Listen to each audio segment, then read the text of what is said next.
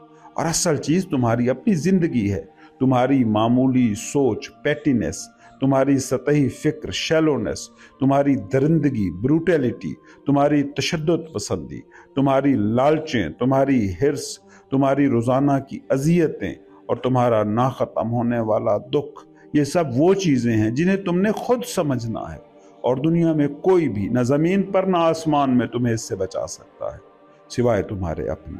کیا تم اپنی روزمرہ زندگی کے تمام معاملات کو دیکھ سکتے ہو؟ جب تم قلم اٹھاتے ہو، جب تم بات کرتے ہو، جب ڈرائیو پر نکلتے ہو، جب جنگل میں اکیلے چلتے ہو، کیا تم ایک سانس میں، ایک نظر میں، فی الفور خود کو ویسا دیکھ سکتے ہو جیسے تم حقیقت میں ہو؟ جب تم خود کو جان لیتے ہو جیسے تم حقیقت میں ہو تو تم انسان کی ساری جد و جہد، اس کے ڈیلیوژنز، اس کی منافقتیں، اس کی تلاش کو سمجھنے لگتے ہو۔ لیکن اس کے لیے تمہیں اپنے پورے وجود میں انتہائی ایماندار، آنیسٹ ہونا پڑے گا۔ جب تم اپنے اصولوں، پرنسپلز کے مطابق عمل کرتے ہو تو تم بے ایمانی کر رہے ہو، کیونکہ جب تم اس کے مطابق عمل کرتے ہو جو تمہیں ہونا چاہیے تو تم وہ نہیں ہوتے جو تم حقیقت میں ہو۔ نظریات، آئیڈیلز رکھنا ایک ظالمانہ عمل ہے۔ اگر تمہارے پاس کوئی نظریہ، عقیدہ، بلیف، اصول، پرنسپلز ہیں تو تم خود کو براہ راست دیکھ ہی نہیں سکتے۔ تو کیا تم مکمل طور پر منفی لا ہو سکتے ہو؟ کیا تم مکمل طور پر خاموش ہو سکتے ہو؟ نہ سوچ رہے ہو، نہ خوف زدہ ہو، اور پھر بھی حیرت انگیز طور پر، شدید طور پر زندہ ہو۔ وہ مائنڈ سٹیٹ جو مزید کسی کوشش کے قابل نہیں رہتی، وہی اصل ریلیجیس مائنڈ ہے، اور اسی مائنڈ سٹیٹ میں تم شاید اس چیز پر پہنچ جاؤ جسے ٹروتھ، ریئلٹی، بلس، خدا، حسن یا محبت کہا جاتا ہے۔ لیکن یہ چیز کسی دعوت، انویٹیشن سے حاصل نہیں کی جا سکتی۔ یہ بنیادی نقطہ سمجھو، یہ چیز دعوت سے نہیں ملے گی، یہ تلاش سے حاصل نہیں ہوگی، کیونکہ مائنڈ بہت بے وقوف، بہت محدود ہے۔ تمہاری جذباتیت، ایموشنز بہت سطحی، شیڈوئی ہیں۔ تمہارا طرز زندگی بہت زیادہ الجھا ہوا، کنفیوزڈ ہے کہ یہ بے انتہا حقیقت، ایمنسٹی تمہارے چھوٹے مائنڈ، تمہاری محدود زندگی میں داخل ہو سکے۔ تم اسے دعوت نہیں دے سکتے۔ اگر تم دعوت دو تو تمہیں معلوم ہونا چاہیے کہ تم کیا بلا رہے ہو، اور تم نہیں جان سکتے۔ یہ فرق نہیں پڑتا کہ کون کہتا ہے۔ جیسے ہی کوئی کہتا ہے میں جانتا ہوں تو حقیقت میں وہ نہیں جانتا۔ جیسے ہی کوئی کہتا ہے میں نے اسے پا لیا تو حقیقت میں اس نے نہیں پایا۔ اگر کوئی کہتا ہے میں نے اس کا تجربہ کیا ہے تو اس کا مطلب ہے کہ اس نے کبھی اس کا تجربہ نہیں کیا۔ یہ سب صرف دوسرے انسانوں کو استحصال، ایکسپلائٹ کرنے کے طریقے ہیں، چاہے وہ تمہارا دوست ہو یا دشمن۔ تو کیا یہ ممکن ہے کہ یہ چیز خود بخود ظاہر ہو جائے، بغیر کسی انویٹیشن کے، بغیر کسی دعوت کے، بغیر کسی انتظار کے، بغیر کسی تلاش کے، بغیر کسی جستجو کے؟ بس اسی طرح جیسے ٹھنڈی ہوا اندر آ جاتی ہے جب تم کھڑکی کھولتے ہو۔ تم ہوا کو دعوت نہیں دے سکتے، لیکن تمہیں کھڑکی کھلی رکھنی ہوگی۔ مگر اس کا یہ مطلب نہیں کہ تم انتظار کرو، کیونکہ یہ بھی ایک خود فریبی، ایک ڈسیپشن ہے۔ اور اس کا یہ مطلب بھی نہیں کہ تم خود کو وصول، ریسیو کرنے کے لیے کھول دو، کیونکہ یہ بھی ایک اور قسم کا تھاٹ ہے۔ کیا تم نے کبھی خود سے یہ سوال کیا ہے کہ انسانوں کے پاس یہ چیز کیوں نہیں ہے؟ وہ بچے پیدا کرتے ہیں، جنسی تعلق رکھتے ہیں، نرمی، ٹینڈرنس محسوس کرتے ہیں، ایک دوسرے کے ساتھ بانٹتے ہیں، شیئرنگ کا احساس رکھتے ہیں، دوستی، رفاقت، محبت کا جذبہ رکھتے ہیں، لیکن یہ کیوں نہیں ہے؟ کیا کبھی تم نے ویسے ہی سست روی سے یہ سوچا ہے؟ جب تم کسی گندی سڑک پر تنہا چل رہے ہو، یا بس میں بیٹھے ہو، یا کسی سمندر کے کنارے چھٹی منا رہے ہو، یا جنگل میں پرندوں، درختوں، ندیوں اور جنگلی جانوروں کے درمیان چل رہے ہو، کیا کبھی تمہیں یہ خیال آتا ہے کہ انسان جو لاکھوں سالوں سے زندہ ہے، اس کے پاس یہ غیر معمولی، کبھی نہ مرجھانے والا پھول کیوں نہیں ہے؟ کیوں تم ایک انسان جو اتنے قابل ہو، اتنے کلیور، اتنے چالاک، اتنے کمپیٹیٹیو، جس کے پاس حیرت انگیز ٹیکنالوجی ہے، جو آسمانوں تک پہنچ چکا ہے، سمندروں کی گہرائیوں میں اتر چکا ہے، جو حیران کن الیکٹرانک دماغ ایجاد کر سکتا ہے، کیوں تمہارے پاس وہ ایک چیز نہیں ہے جو سب سے زیادہ اہم ہے؟ کیا تم نے کبھی واقعی سنجیدگی سے اس سوال کو سوچا ہے کہ تمہارا دل خالی کیوں ہے؟ اگر تم خود سے یہ سوال کرو تو تمہارا جواب کیا ہوگا؟ ایسا جواب جو کسی چالاکی یا ابہام سے پاک ہو۔ تمہارا جواب اسی شدت پر منحصر ہوگا جس شدت کے ساتھ تم نے سوال کیا ہوگا، اور اسی احساس سے ضرورت، اسی ارجنسی پر منحصر ہوگا جو تمہارے اندر موجود ہوگی۔ لیکن تم نہ شدت رکھتے ہو، نہ ارجنسی محسوس کرتے ہو، کیونکہ تمہارے پاس وہ توانائی، انرجی ہی نہیں، اور یہ توانائی ہی در حقیقت جذبہ، پیشن ہے، اور بغیر پیشن کے تم کسی بھی ٹروتھ تک پہنچ نہیں سکتے۔ پیشن وہ ہوتا ہے جس میں ایک آگ ہو، ایک فیوری، ایسا جذبہ جس میں کوئی چھپی ہوئی خواہش، ہڈن وانٹ نہ ہو۔